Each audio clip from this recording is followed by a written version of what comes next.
Hello, this is Kamlesh Ahuja sir की chemistry class.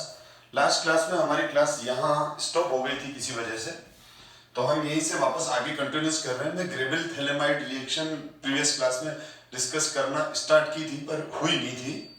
मैंने सबसे पहले आपको थैलेमाइड और थैलीमाइड में डिफरेंस एक्सप्लेन किया था पिछली क्लास के अंदर। तो ये जो कंपाउंड है, इस कंपाउंड को हम थैलेमाइड बोलते हैं। क्या बोलते हैं इस कंपाउंड को हम थैलेमाइड, AMID, ठीक है ना, थैलेमाइड कहते हैं। इस ए पर ध्यान देना। और जब हम इसको स्ट्रॉन्गली हीट करते हैं, strong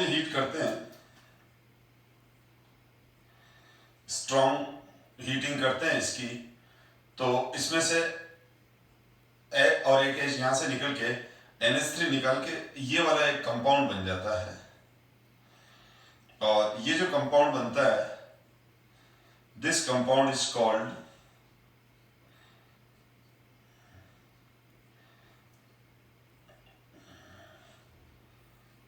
phthalimide. This compound is called phthalimide.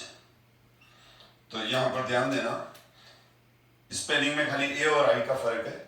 तो ये थैलीमाइड है। तो मैंने ये बताया था आपको, जो बेटा ये थैलीमाइड है, इस पे जो नाइट्रोजन पर ये H एटम है, ये एसिडिक हो जाता है। इसके एसिडिक होने के पीछे जो रीजन है वो ये है कि नाइट्रोजन पहले तो मोर इलेक्ट्रोनेगेटिव एलिमेंट है, तो hydrogen as a H+ ion निकलेगा। और हाइड्रोजन जब as a H+ ion release होगा तो उसके बाद जो इसके ऊपर नेगेटिव चार्ज आ रहा है नाइट्रोजन पर, वो दोनों C double bond O group से स्टेबलाइज होगा, रेजोनेंस स्टेबलाइजेशन होगा। उसमें क्या होगा, रेजोनेंस स्टेबलाइजेशन होगा।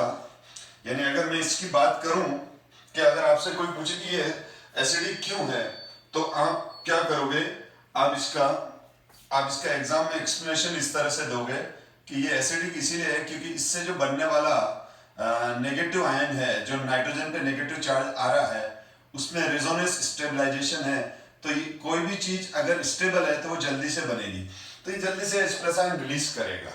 अब यहां पर जो इसका ये जो पाई बॉन्ड है, तो इसमें रेजोनेंस स्टेबलाइजेशन आएगा। और इस रेजोनेंस स्टेबलाइजेशन की वजह से नाइट्रोजन का जो नेगेटिव चार्ज है वो ऑक्सीजन पर जाकर स्टेबलाइज हो रहा है। तो देखिए कैसे हो रहा है। तो ये वाला बॉन्ड, अगर ये बॉन्ड यूं टूट गया तो यहाँ पॉजिटिव चार्ज आ जाएगा, और यहाँ चलो ये वाला तोड़ देते हैं, एक ही बात है, ठीक है। तो ये बॉन्ड इधर टूटेगा, तो ये बॉन्ड इधर टूटेगा, तो ये बॉन्ड इधर आ जाएगा। तो कुल मिला के ये हो जाएगा कि यहाँ पर ये डबल बॉन्ड आ जाएगा और ये नेगेटिव चार्ज यहाँ पर आ जाएगा। और जब ये वाला बॉन्ड आएगा तो ये रेजोनेटिंग स्ट्रक्चर बन जाएंगे इसके। तो ये 3 रेजोनेटिंग स्ट्रक्चर बनेंगे इसके। और इस रेजोनेंस स्टेबलाइजेशन के वजह से ही यहां पर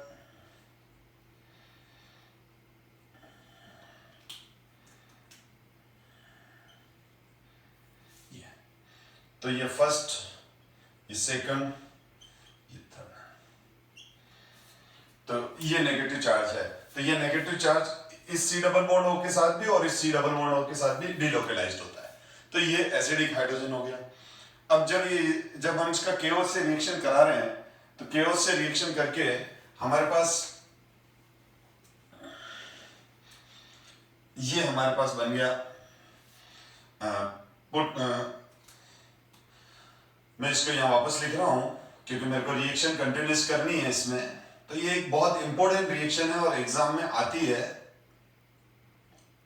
तो यहां पर अब ये जो नेगेटिव आयन है, जो इस थैलेमाइड का ये नेगेटिव आयन जो है, ठीक है ना, और ये K+ तो है और प्लस वाटर निकल गया, तो ये जो रिएक्शन हुआ, तो ये जो OH- आयन रिएक्ट करके और ये वाटर बन गया यहां पर हमारा। अब यहां पर ये नेगेटिव चार्ज है, तो ये वाला जो है ये वाला जो पॉइंट है, ये जो है वो एक्ट एज न्यूक्लियोफाइल। अब यहां पर ये न्यूक्लियोफाइल है, यानी यहां पर ये वाला जो आयन है, ठीक है, ये वाला आयन जो दिख रहा है अभी आपको, मैंने के हटा दिया, वाटर हटा दो, कोई बात नहीं, अंडरस्टूड है, वो तो बन गया है, ठीक है। तो अब यहां पर इस रिएक्शन में जो मेन रोल प्ले करने वाला है वो ये करने वाला है, एक टेस्ट। और ये न्यूक्लियोफाइल बल्कि न्यूक्लियोफाइल है, बल्कि मतलब बड़ा, हाथी बल्कि है, चूहा बल्कि नहीं है, ठीक है। तो ये बल्कि न्यूक्लियोफाइल है, ये खुद अपने आप में एक बड़ा स्टेरिक यूनिट लेके आगे बढ़ रहा है। अब ये जो बल्कि न्यूक्लियोफाइल बना है यहां पर, ठीक है, K+ तो ऑलरेडी है, और मैंने क्या कहा, वाटर भी बना हुआ है, ठीक है। तो एनीवे, अब हम ये देखें कि ये जो न्यूक्लियोफाइल है, ये एल्काइल आयोडाइड पर, एल्काइल आयोडाइड ही जनरली लेते हैं स्टूडेंट, बार बार पूछते हैं क्यों लेते हैं, तो मैं आपको बार बार एक ही आंसर देता हूं कि alkyl fluoride, alkyl chloride, alkyl bromide और एल्काइल आयोडाइड। तो एल्काइल आयोडाइड अच्छे न्यूक्लियोफाइल होते हैं, एल्काइल आयोडाइड अच्छे न्यूक्लियोफाइल होते हैं। सॉरी, एल्काइल आयोडाइड में कार्बन आयोडीन बॉन्ड की स्ट्रेंथ कम होती है, तो आयोडाइड गुड लिविंग ग्रुप है, तो आयोडाइड मोर रिएक्टिव है, तो जल्दी रिएक्शन कंप्लीट हो जाती है।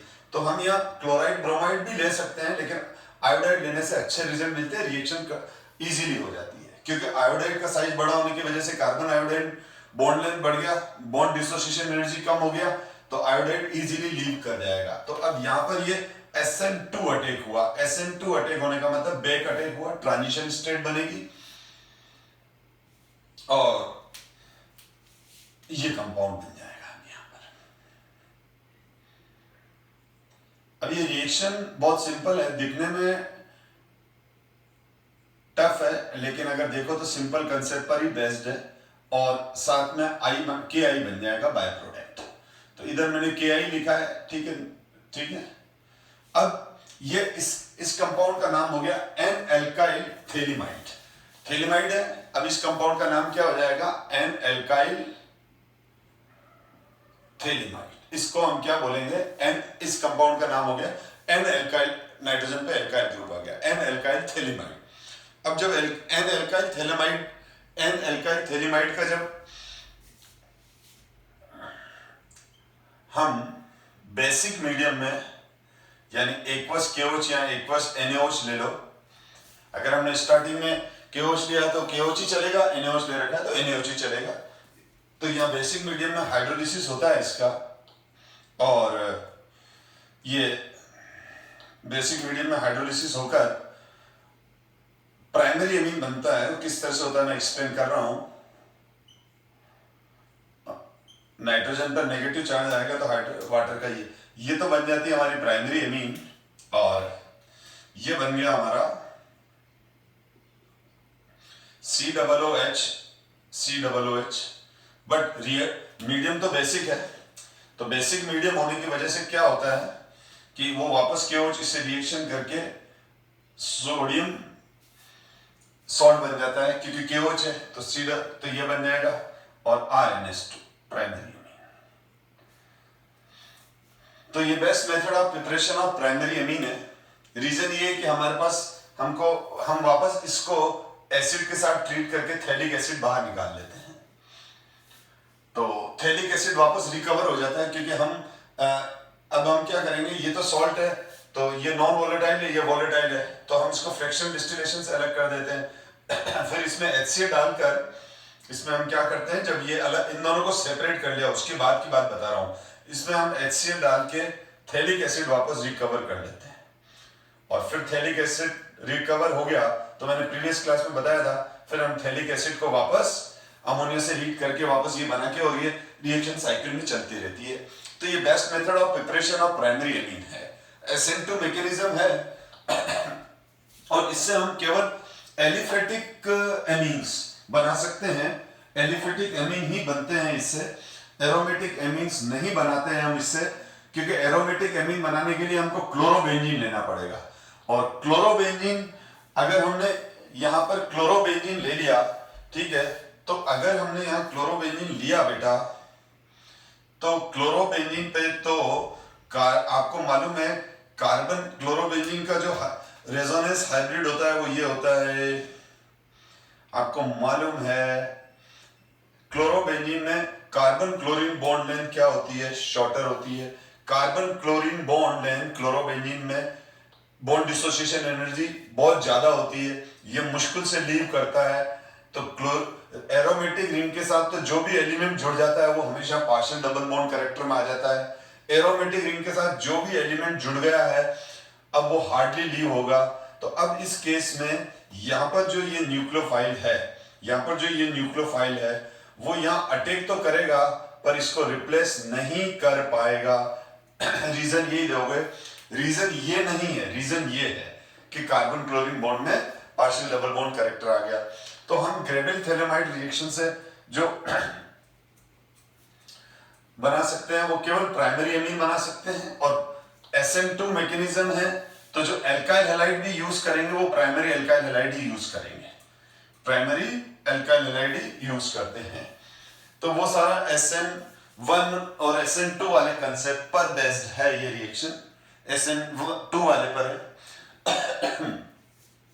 NCERT 13.12 एंड एक्सरसाइज क्वेश्चन है, why can not aromatic primary amine be prepared by ग्रेबिल phthalimide synthesis. तो आप लिख दोगे क्लोरोबेंजीन लेंगे, हेलोएरिन्स लेंगे, और हेलोएरिन्स में जो हेलोजन है वो double bond partial double bond character से जुड़ा हुआ है। चलो देखते हैं Hofmann's bromamide degradation reaction, Hofmann bromamide degradation reaction. अब ये रिएक्शन डायरेक्टली हमको लर्न करनी है लेकिन इंपॉर्टेंट रिएक्शन है। कॉम्पिटिटिव एग्जाम्स में जो बच्चे प्रिपेयर करते हैं तो वो इसका मैकेनिज्म भी देखते हैं, वो लोग समझते हैं।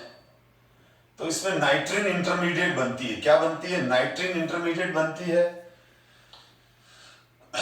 फिर उसमें रीअरेंजमेंट होता है और काफी अलग मैकेनिज्म है जो मैंने कॉम्पिटिटिव वाली क्लासेस में रिएक्शन मैकेनिज्म में डिस्कस कर रखा है नाइट्रिन और कार्बिन वाले टॉपिक में। तो वो नाइट्रिन और कार्बिन का टॉपिक आपको मिल जाएगा कॉम्पिटिटिव फाइल्स के अंदर जाओगे तो, ठीक है। तो अब अपन को RCNS2, तो इसमें Br2 और 4KOH लेते हैं और इसमें जो प्रोडक्ट बनता है वो RNS2 बनता है, sodium carbonate plus 2 NaBr plus 2H2। पहले रिएक्शन मैंने सीधी लिख दी। तो स्टूडेंट्स देखो यहां पर अल्टीमेटली आपको क्या करना है, यहां पर ये रिएक्शन एल्केन एमाइड की है, ये ध्यान रखो। नंबर 1 जो पॉइंट हमको समझना है, याद रखना है, ये एल्केन एमाइड का रिएक्शन है। मैं एमाइड में ये बोलूं सीधी बात है, ये रिएक्शन एमाइड का है।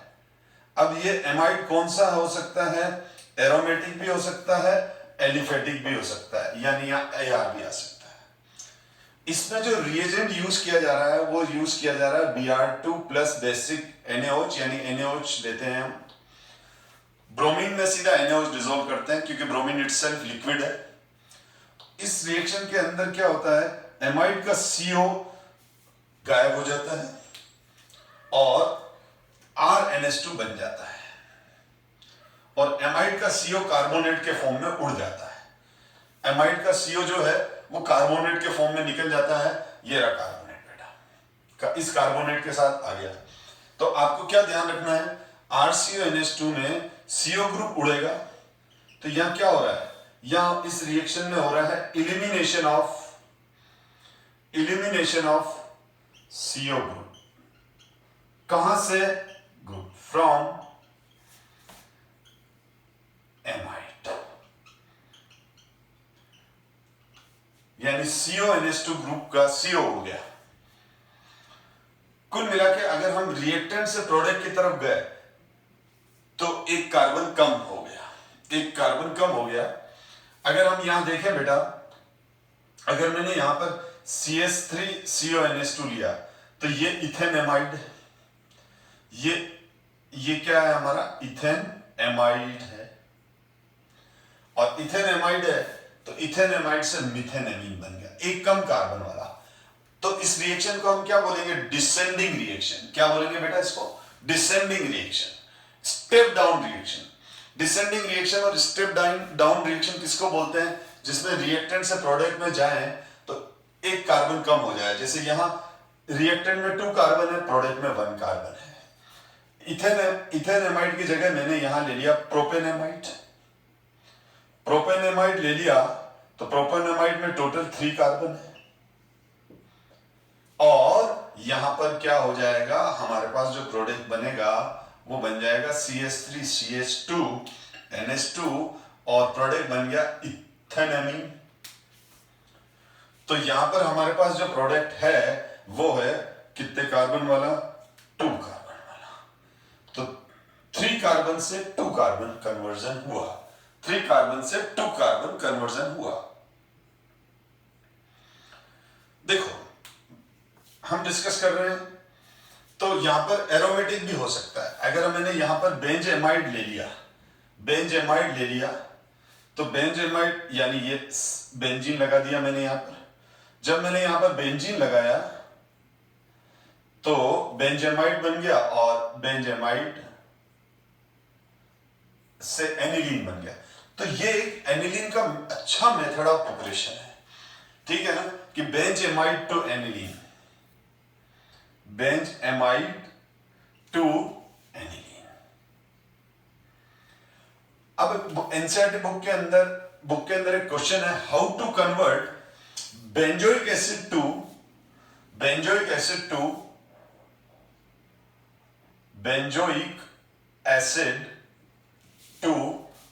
Aniline. It is a good question. Benzoic acid conversion का सीधा सीधा रूल होता है कि आप पहले क्या कहा है? बेंजोइक एसिड लिख लो। बेंजोइक एसिड का फॉर्मूला क्या बनाना है? एनिलीन। नंबर 1 एक कार्बन कम करना है। तो ये हॉफमैन ब्रोमेमाइड डिग्रेडेशन यानी डिसेंडिंग रिएक्शन यूज करेंगे। तो अभी मैंने आपको बताया अगर मैं इसको NH3 के साथ हीट कर दूं तो क्या हो जाएगा? तो बन जाएगा बेंजेमाइड। क्या बन जाएगा? बेंजेमाइड बन जाएगा। और जब बेंजेमाइड है तो बेंजेमाइड को जब मैं बेसिक KOH यानी सीधा NaOH एक ही बात है, तो मैंने जब Br2 प्लस NaOH लिया तो ये हॉफमैन्स ब्रोमोमाइड रिएक्शन हुआ और हॉफमैन्स ब्रोमोमाइड रिएक्शन में CO उड़ गया, NH2 आ गया, तो ये हमारा बेंजोइक एसिड टू एनिलीन बन गया। ये कन्वर्जन आप थोड़ा सा अपने माइंड में रखें, एग्जाम पॉइंट ऑफ व्यू से इंपॉर्टेंट है। डिसेंडिंग कन्वर्जन हो गया ये।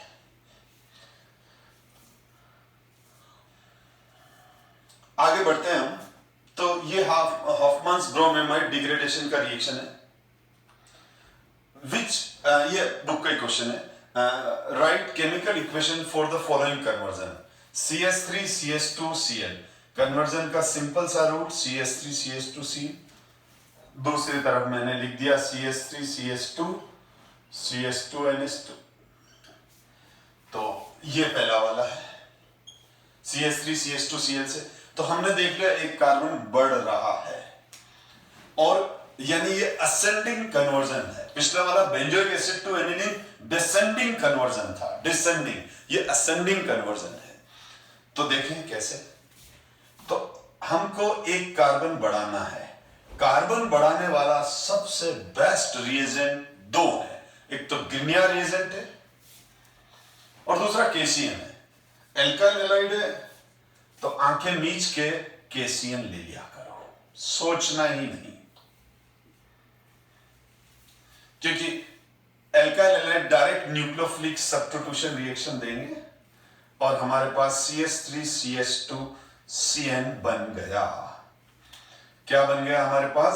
CH3 CH2 हो गया। हमारा पहला काम तो हो गया कि रिएक्शन पे ऑर्गेनिक कंपाउंड के अंदर एक कार्बन बढ़ा दिया, 2 कार्बन से 3 कार्बन वाला।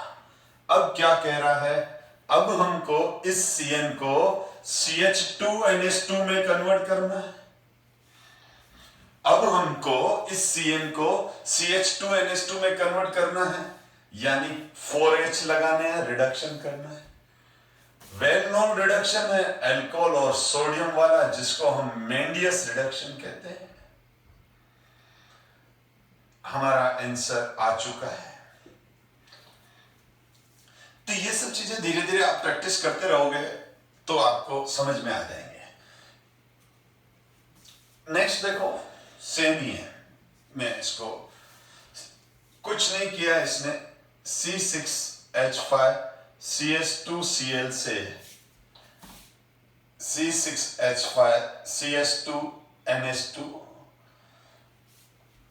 सेम बिल्कुल वैसा का वैसा ही KCN से रिएक्शन होगा, C6H5 CH2Cn and now 4H से alcohol plus sodium Mendius reduction.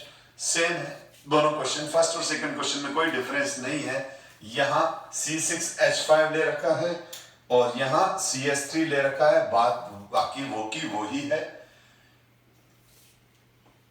तो आपने देखा कैसे कार्बन बढ़ाया जाता है। नेक्स्ट क्वेश्चन है 3.3, how will you convert benzene to aniline. तो देखो, बेंजीन से एनिलीन बनाना है, तो ये हमारा बेंजीन और बेंजीन टू एनिलीन। तो देखो बच्चों, बेंजीन से एनिलीन कैसे बनाएंगे। अब देखो, ये फिक्स है कि NH2 तो डायरेक्ट आएगा नहीं, तो हम क्या करें, नाइट्रेशन कर दें, नाइट्रेशन ऑफ बेंजीन कर दें, यानी बेंजीन को हम कंसंट्रेटेड H2SO4 और HNO3 के साथ हीट कर लें, ज्यादा हीट नहीं, ऑर्डिनरी टेम्परेचर पर, मतलब वार्म अप करना है, नाइट्रो बेंजीन बन जाएगा। अब हम इस नाइट्रो को NH2 में कन्वर्ट करना है, तो NO2 का जो रिडक्शन है वो 6H से SnCl2 प्लस प्रीवियस क्लास का फर्स्ट मेथड ऑफ प्रिपरेशन यही था कि NO2 का 6H से एसिडिक मीडियम में जब रिडक्शन होगा, ठीक है, तो क्या बन जाएगा, एनिलीन बन जाएगा। अब ये बता रहा है अब नेक्स्ट देखो बेटा, ये तो हो गया फर्स्ट, अब मैं नेक्स्ट की बात कर रहा हूं। तो benzene to NN dimethyl aniline, तो NN डाइमिथाइल एनिलीन का जो फॉर्मूला है वो ये है,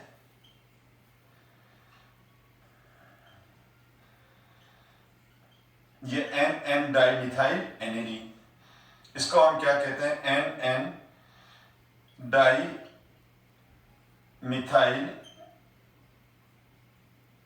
एनिलीन। तो ये NH2 है, इसमें NH2 में क्या हुआ, इस NH2 के अंदर ये जो दोनों H एटम है, इन दोनों H एटम की जगह हमको क्या लाना है, तो रिएक्शन में फर्स्ट स्टेप यही रहेगी, पहले नाइट्रेशन करना पड़ेगा, एनिलीन बनाना ही पड़ेगा, यानी सेकंड वाले की बात कर रहा हूं मैं। तो अब यहां तक स्टेप तो कॉमन रहेगी, इसके बाद हम इसको इसमें कन्वर्ट करने के लिए इसको 2CH3I से रिएक्ट कराना पड़ेगा, ट्वाइस एल्काइल आयोडाइड से रिएक्शन कराना पड़ेगा, क्योंकि जब मैं बेटा एनिलीन को CH3I से रिएक्शन कराऊंगा तो CH3I HI निकलेगा, CH3I HI निकलेगा और ये वाला प्रोडक्ट निकलेगा। तो हमको क्या करना है, इसमें एक स्टेप और आगे बढ़ना है, बेंजीन का नाइट्रेशन करके नाइट्रोबेंजीन बनाना है, नाइट्रोबेंजीन का 6H से एसिडिक मीडियम में NO2 को NH2 में कन्वर्ट करना है, और फिर उसके बाद 2CH3I रिएक्ट करा के, और हम ये वाला रिएक्शन जो मैं हॉफमैन मेथड में बता चुका हूं, अमोनोलिसिस ऑफ एल्काइल हैलाइड के अंदर डिस्कस कर चुका हूं मैं, तो ये बना लेंगे। नेक्स्ट है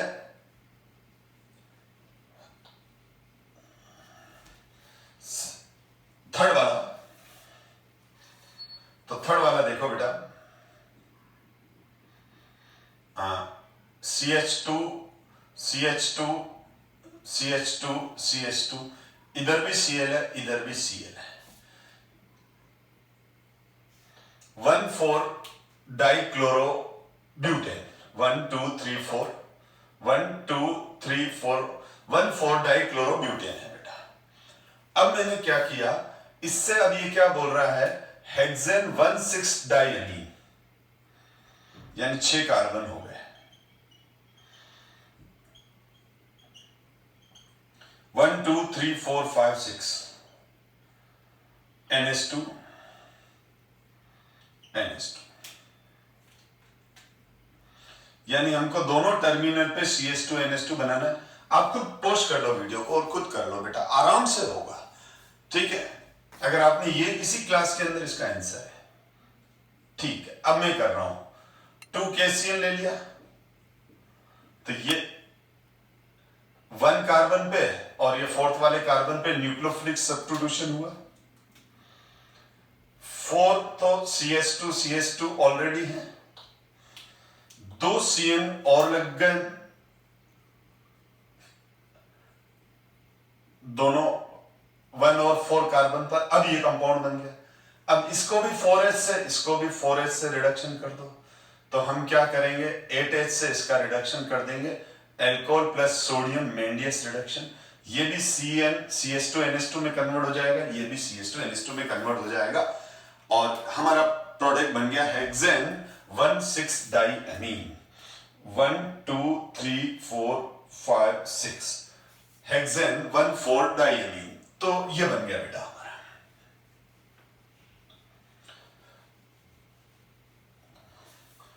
तो इस तरह से हम आगे बढ़ते हैं। अब हम डिस्कस कर लेते हैं बेटा इसकी फिजिकल प्रॉपर्टीज। फिजिकल प्रॉपर्टीज में जो एनिलीन है, एनिलीन की जो एमीन्स की जो फिजिकल प्रॉपर्टी है, तो the lower aliphatic amines are gases with fishy odour. ये मतलब इसमें ये इसका ऑर्डर भी याद रखा करो, बहुत बार काम आ जाता है, ठीक है ना। तो इसमें फिशी ऑर्डर है। Lower aliphatic amines, lower aliphatic amines तो क्या होते हैं, लोअर एलिफेटिक एमीन्स तो गैसेस होते हैं, लेकिन जैसे जैसे आगे बढ़ते हैं मॉलिक्यूलर मास बढ़ेगा तो लिक्विड, और हाई मॉलिक्यूलर मास आते आते सॉलिड हो जाते हैं।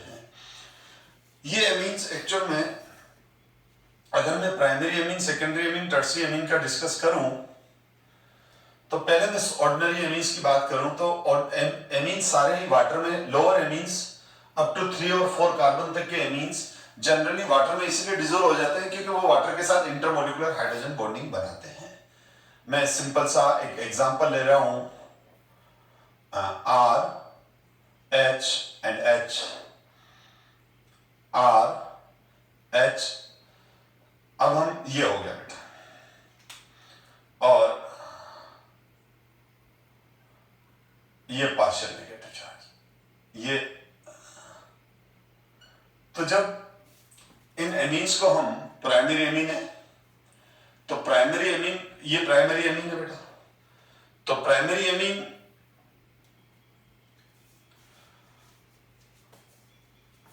को जब मैंने वाटर में डाला तो वाटर के मॉलिक्यूल इनके साथ इंटरमोलिकुलर हाइड्रोजन बॉन्डिंग बनाएंगे, क्योंकि वाटर का जो ऑक्सीजन का जो नेगेटिव पोल है और हाइड्रोजन पे जो पार्शियल पॉजिटिव चार्ज है। तो आप देख लो बेटा यहां पर क्या हो रहा है, यहां पर ये इंटरमोलिकुलर हाइड्रोजन बॉन्डिंग अपीयर होगी, बन गई। ये जो ब्रोकन डॉटेड लाइंस हैं, ये broken dotted lines, water amine water amine water amine, इस तरह से। तो एमीन्स वाटर में इजीली डिसॉल्व होते जाएंगे, तो एमीन्स वाटर में इसीलिए इजीली डिसॉल्व होते जाएंगे क्योंकि एमीन्स के नाइट्रोजन और हाइड्रोजन ये आपस में मिल, ये वाले एमीन्स का जो नाइट्रोजन और ये हाइड्रोजन है, ये वाटर के साथ इंटरमोलिकुलर हाइड्रोजन बॉन्डिंग बनाते हैं। और आप शुरू से देख रहे हो ऐसे सारे मॉलिक्यूल जो वाटर के साथ इंटरमोलिकुलर हाइड्रोजन बॉन्डिंग बनाते हैं, वो रैपिडली वाटर में डिसॉल्व भी होते हैं। और हमको ये मालूम है ये तो हाइड्रोफोबिक पार्ट है, ये जितना बढ़ जाएगा, इसका साइज जितना बढ़ेगा, ये मिथाइल है, इथाइल है, प्रोपाइल है, ब्यूटाइल है, पेंटाइल है, हेक्साइल है, हेप्टाइल है, बढ़ता जाएगा जैसे जैसे इसका साइज, तो ये हाइड्रोफोबिक पार्ट है। तो ये फिर अपोज करने लग जाता है, ये हाइड्रोफोबिक पार्ट है, आपको मालूम है ये हाइड्रोफोबिक पार्ट है। तो ये हाइड्रोफोबिक पार्ट हायर एमीन्स में हाइड्रोफोबिक पार्ट का साइज बहुत बढ़ जाता है, हाइड्रोफोबिक पार्ट का डोमिनेंसी बढ़ जाती है। तो इस हाइड्रोफोबिक पार्ट की जैसे डोमिनेंसी बढ़ेगी तो वो एमीन्स को वाटर में डिसॉल्व होने नहीं देगा, इसीलिए हायर एमीन्स वाटर में डिसॉल्व नहीं होते हैं, जनरली 3 और 4 कार्बन तक के होते हैं। ये तो मैंने बात की प्राइमरी एल्काइल्स की, प्राइमरी एमीन्स की। लेकिन अगर मैं यहां पर सेकेंडरी एमीन ले लूं तो सेकेंडरी एमीन भी डिसॉल्व होगी वाटर के अंदर, क्योंकि सेकेंडरी एमीन भी वाटर के साथ हाइड्रोजन बॉन्ड बना ही रही है। लेकिन यह बात अलग है कि दो हाइड्रोफोबिक पार्ट होने की वजह से प्राइमरी एमीन के कंपैरिजन में सेकेंडरी एमीन वाटर में लेस सॉल्युबल है, क्योंकि आप देख लो एक हाइड्रोजन बॉन्डिंग भी घट गई और दो हाइड्रोफोबिक पार्ट दो जने मिलके अपोज कर रहे हैं। लेकिन फिर भी लोअर सेकेंडरी एमीन्स डिसॉल्व हो जाती है, ठीक है। अब अगर मैं टर्शियरी एमीन की बात करूं तो स्टूडेंट बोलते थे नहीं सर ये डिसॉल्व नहीं होगी, नहीं लो अगर ये तीनों CH3 है तो डिसॉल्व हो जाता है, क्योंकि टर्शियरी एमीन भी का जो नाइट्रोजन है और वाटर के जो हाइड्रोजन है वो हाइड्रोजन बॉन्डिंग बनाते हैं। ये हमेशा ध्यान रखना, आप प्राइमरी सेकेंडरी टर्शियरी तीनों ही एमीन जो अभी दिखा दिया, अभी टर्शियरी एमीन देख रहे हो आप, प्राइमरी सेकेंडरी टर्शियरी तीनों ही एमीन वाटर के साथ हाइड्रोजन बॉन्डिंग बनाती है, इसीलिए वाटर में लोअर एमीन्स चाहे प्राइमरी हो चाहे सेकेंडरी हो चाहे टर्शियरी डिसॉल्व हो जाते हैं। हाँ, ये बात अलग है कि प्राइमरी एमीन में इंटरमोलिकुलर हाइड्रोजन बॉन्डिंग वाटर के साथ ज्यादा थी, सेकेंडरी एमीन में कम हो गई, टर्शियरी एमीन में और कम हो गई। तो प्राइमरी के कंपैरिजन में सेकेंडरी कम डिसॉल्व है और सेकेंडरी के कंपैरिजन में टर्शियरी सबसे कम डिसॉल्व होती है। तो ये तो वाटर में सॉल्युबिलिटी की हमने बात कही। और यहां पर हम एक बात और सीखेंगे बेटा कि जो अगर हम इंडिविजुअल बात करें तो ये नाइट्रोजन है, ये प्राइमरी एमीन हो गई हमारी। अगर मैं प्योर प्राइमरी सेकेंडरी एमीन्स की बात करूं, इनके म्यूचुअल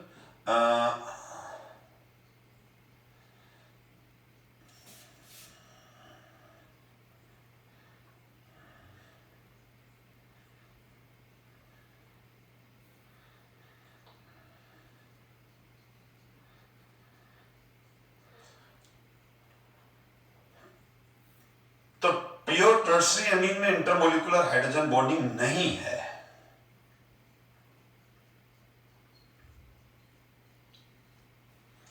यहां पर देख लें तो ये प्राइमरी एमीन, ये हमारी सेकेंडरी एमीन, ये हमारी tertiary amine. 1 degree amine, 2 degree amine, 3 degree amines. तो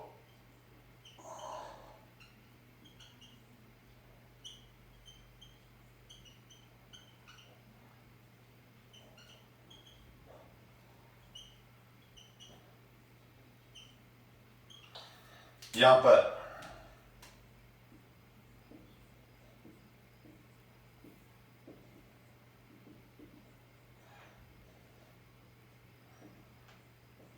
तो प्राइमरी एमीन में इंटरमोलिकुलर हाइड्रोजन बॉन्डिंग सबसे ज्यादा है।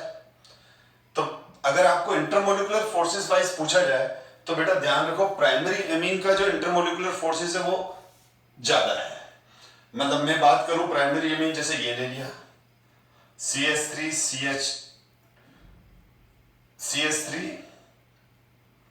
CH2 CH2 NH2 primary amine है। CH3 CH2 NH CH3 secondary amine है। CH3N CH3N। अब अगर ये हो गई हमारी प्राइमरी एमीन, सेकेंडरी और टर्शियरी, अभी नेमिंग में नहीं जा रहा हूं। अगर इन तीनों के अगर मैं मॉलिक्यूलर फॉर्मूले देखूं तो ये हो जाएगा C3H9N।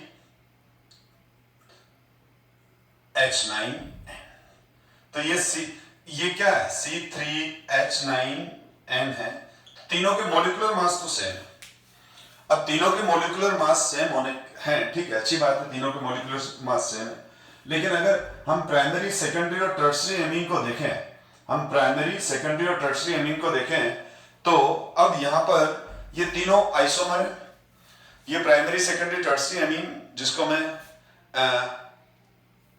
ए बोल देता हूं, इसको बी बोल देता हूं और इसको सी बोल देता हूं। जो एबीसी मॉलिक्यूल्स हैं, propanamine, N methyl ethanamine, N N dimethyl methanamine, तो ये जो एबीसी तीनों मॉलिक्यूल्स हैं, इन तीनों के मॉलिक्यूलर मास सेम है, पर ये तीनों फंक्शनल ग्रुप आइसोमर है। ABC, how they related each other, how they related each other, isomers हैं। कौन से आइसोमर्स हैं? फंक्शनल ग्रुप आइसोमर्स हैं, ये ध्यान रखना।